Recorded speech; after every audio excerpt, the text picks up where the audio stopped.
I wasn't raised to be an activist. My mother and father wouldn't even allow me to apply to UC Berkeley in the mid-1970s. But I was raised to be a good person, to be of service to my family, to others, to the community. We were raised to feed the poor and clothe the needy, but not to end homelessness. And it wasn't until I got my doctorate at USD that I understood that transformational change only can happen through systems change. It's there that I connected to my mantra, the words of the Reverend Dr. Martin Luther King: "The arc of the moral universe is long, but it bends towards justice." The arc of the moral universe is long, but it bends towards justice. We are bending it. Rabbis, priests, ministers, imams, Catholics and Protestants and Jews and Muslims, Unitarian Universalists, Quakers, Brethren, Buddhists. We are bending it through tenacity, through dogged determination, through strategic thinking, and through something that my grandmother would have called chutzpah. She would have said, "That person has a lot of chutzpah. That person has a lot of nerve." In Yiddish, it means boldness, audacity, nerve. And it's exactly chutzpah that it takes to bend the moral universe. Let me share with you a case study. It was March of 2007. Federal enforcement agencies all over the country were raiding immigrant communities as part of Operation Return to Sender. In San Diego, it was terrible. Immigrant communities were terrified. People were afraid to take their children to school, afraid to go to the market, go to the park, afraid to go to work, and afraid to stay home. In March of 2007, almost 400 people were disappeared, deported, or displaced. Let me tell you just 3 stories. Samuel and Francisco lived in the Mountain View neighborhood of San Diego. They were sitting outside their house waiting for their nephew to come home, who was just playing basketball at a neighborhood park. ICE detained them, along with other neighbors on the street, so when their nephew came home, he found the door to the house was locked, all the lights were on, and confused neighbors had no idea what had happened to them. Julissa lived in Chula Vista. When she came home with her daughter, she was cornered by ICE Immigration Customs Enforcement. Their agents demanded to know where was her husband. When he arrived at home, the whole family was detained, including 2 US-born children. They were taken to a detention center. They were coerced into signing deportation orders, and they were deported, leaving their house and all of their possessions.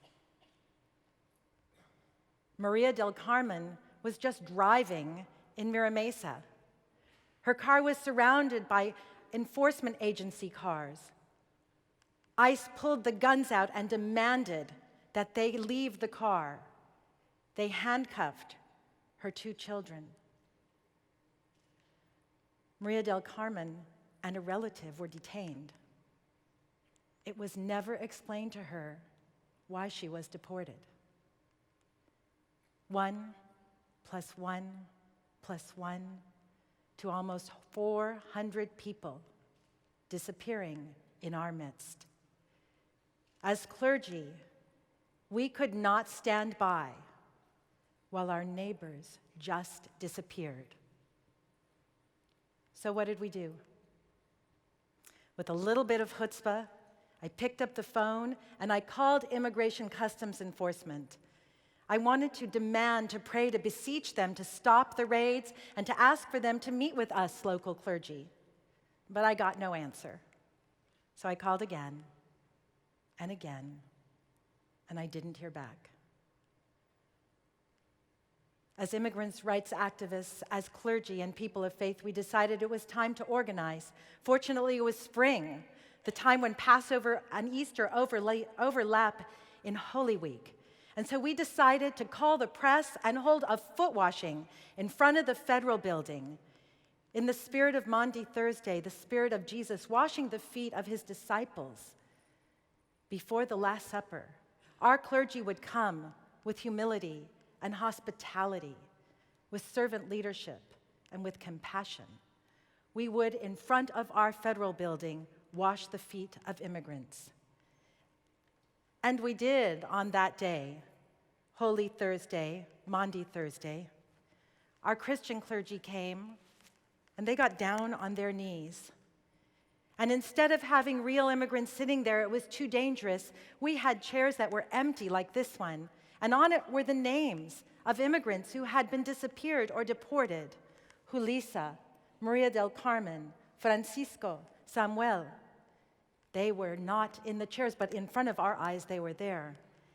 And the clergy got down on their knees, and they picked up an imaginary heel and put it in their hand, and picked up a pitcher of water that was real and poured the water over the imaginary heel with such loving kindness, and the water fell into the basin below.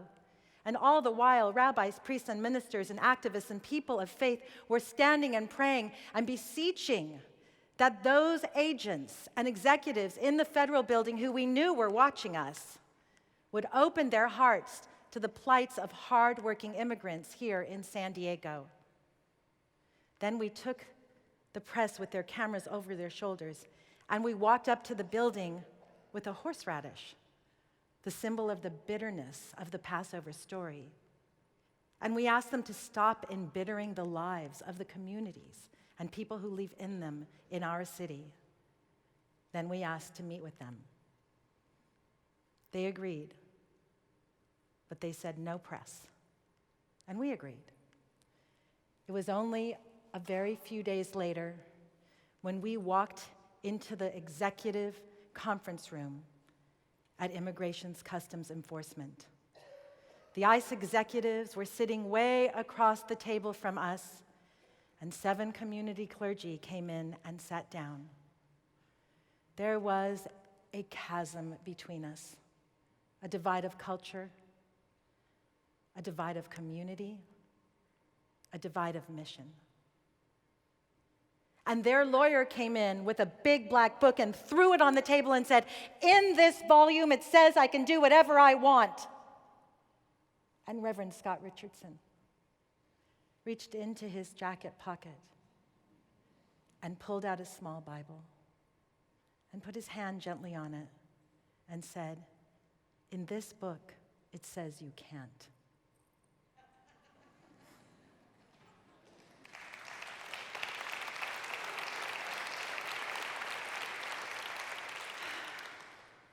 They were so angry and so hostile.